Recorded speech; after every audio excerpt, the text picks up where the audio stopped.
Sabina, good to see you and thanks for your time. Let's go to our build-up to this conversation and the support for Mr. Odinga by leaders of coast and northern counties. What do you make of these leaders pitching their tent with the ODM leader? Well, Kenya is a very democratic nation, and everybody has an opportunity to support whoever they wish to.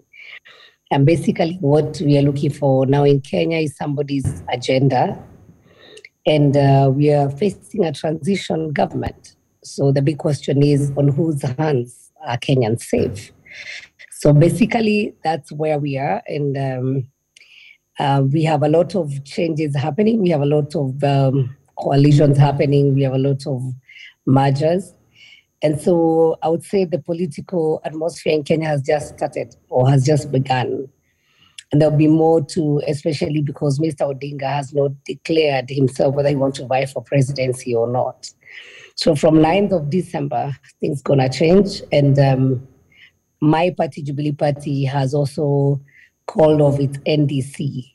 And so we were waiting for the party leader to give us a direction. So I can tell you that at this point, things have not shaped up. Politics have not shaped up. And we are awaiting when Mr. Odinga declares whether we vie for presidency or not. When Jubilee Party is going to hold its NDC, then we will know clearly where we are headed. But for now, we can't really tell the political wind where it's going to blow. But there's a way it works in Africa. Politicians are always ahead of the people. So what's the vibe? What is it that you get from the people, especially those who are not party members? Are they also tilting towards Mr. Odinga? I would say one candidate has campaigned for the last 4 years. And for now, we have various candidates coming in, including Mr. Odinga. And so what we are seeing now is a shift. There are people who are not convinced why they should vote for either Mr. Odinga or William Ruto or any other candidate. And there were people who were also optimistic that there were going to be fresh candidates coming up.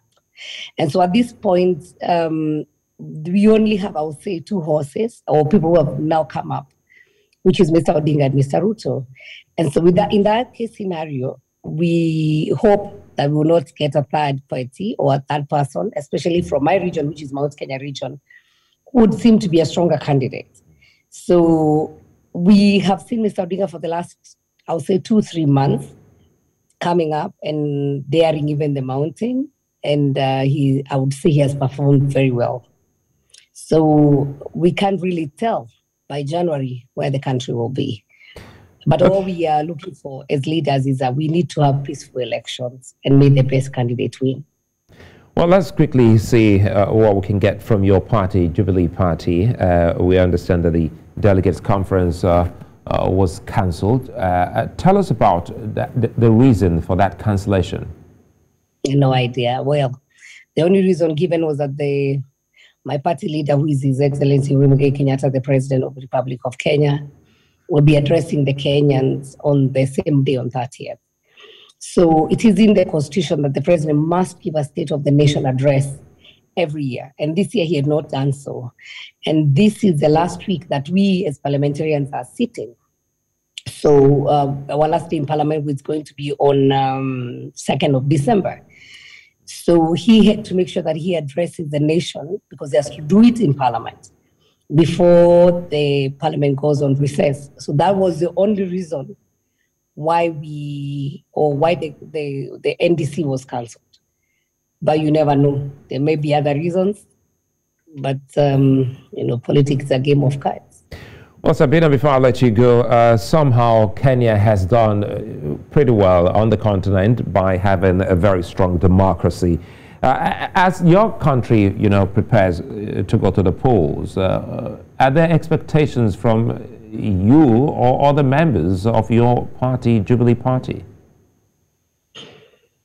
The expectation is that what the current regime has started will continue, and the projects that have started will not go to waste. They'll be maintained. The new ones that want the streamline are going to be continued.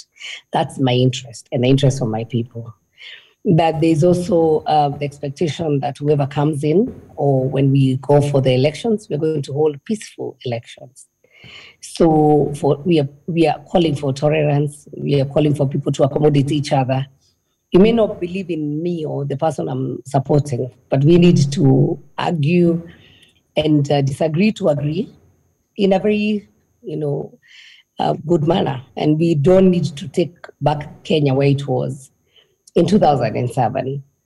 So our plea to ourselves first, and even to Kenyans, is that we want to accommodate each other. We need to have the most peaceful election, despite whichever position one is supporting. So basically, that's the expectation from the Kenyan people, from ourselves as leaders.